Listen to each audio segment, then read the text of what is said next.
Al senador Gerardo Sánchez. Me permite yo con el planteamiento hacer varios comentarios. Uno tiene que ver con la rigidez y la dificultad que implican los ajustes en el presupuesto, y eso tiene que ver también con muchos planteamientos que aquí se han hecho en términos de cómo hemos venido ajustando el gasto. Son más o menos 5.2 millones de pesos los que implica el presupuesto de este año. En grandes números, más o menos el 30%, 1.5 millones, se van en participaciones y aportaciones. Más o menos otro tanto se van en el pago de pensiones y en el costo financiero de la deuda. Más o menos 1 millón de millones en lo que gasta Pemex, el IMSS, el ISSSTE y CFE. Eso quiere decir que los 5.2 millones, menos de uno, se van o corresponden a los gastos administrativos. Y es sobre ese tenor, sobre ese rubro, sobre ese espacio presupuestal que se han venido haciendo los ajustes necesarios para poder llevar a cabo y cumplir con el programa de consolidación fiscal.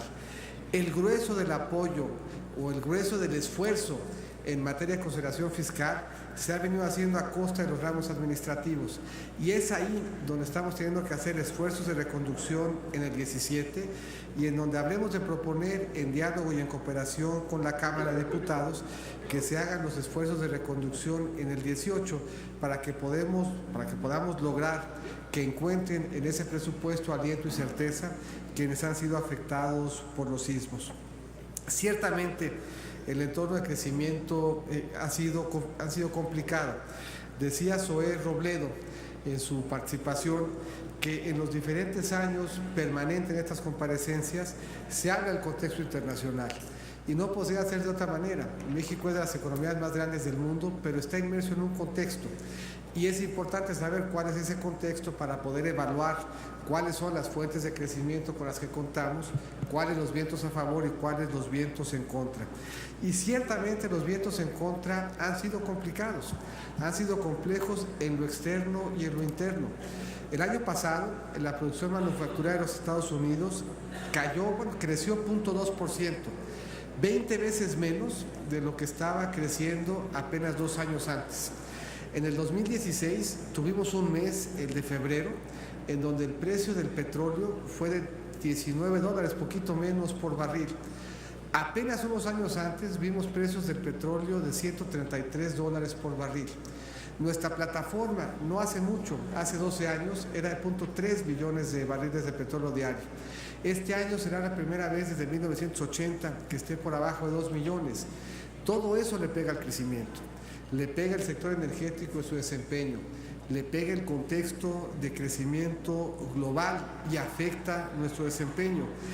Y ese contexto le pega por igual a diferentes economías.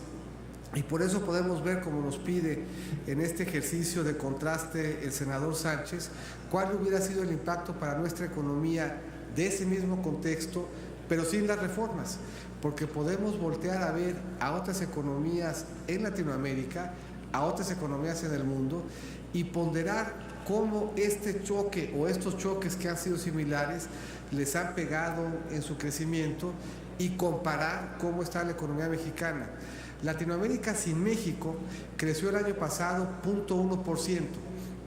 México creció en consecuencia 20 veces más que el promedio latinoamericano.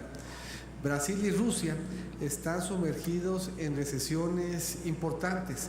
A ambos les pega el precio del petróleo como nos pega a nosotros, por lo que podemos vernos en el espejo de otras economías emergentes, de economías que tienen perfiles de ingresos similares al nuestro, de economías que como las nuestras son economías emergentes, y en ese espejo contrastar cómo estaría hoy México si no se hubieran hecho las reformas. Y la respuesta es que si México hoy está creciendo es porque cambió, es porque encontró en las reformas nuevas fuentes de crecimiento, porque abrió a mayor participación sectores que previamente estaban cerrados. Sin la reforma no habríamos tenido el aliento que hoy tenemos de haber abierto a participación sectores que son estratégicos y que nos dan mayor competitividad. Y el espejo en el que nos vemos, el espejo en el que nos estaríamos viendo, es un espejo que tendría como signo característico mayor pobreza, mayor desempleo desempleo y menor crecimiento, que es lo que estamos viendo en economías emergentes como la nuestra, que no tuvieron capacidad de generar consensos y de darse a sí mismos la oportunidad de abrirse, de flexibilizarse y de modernizar sus economías como lo hemos venido haciendo nosotros. Así se hubiera visto México si no hubiera habido generosidad, consenso y liderazgo para cambiar. Muchas gracias, senador Sánchez. Muchas gracias, señor secretario.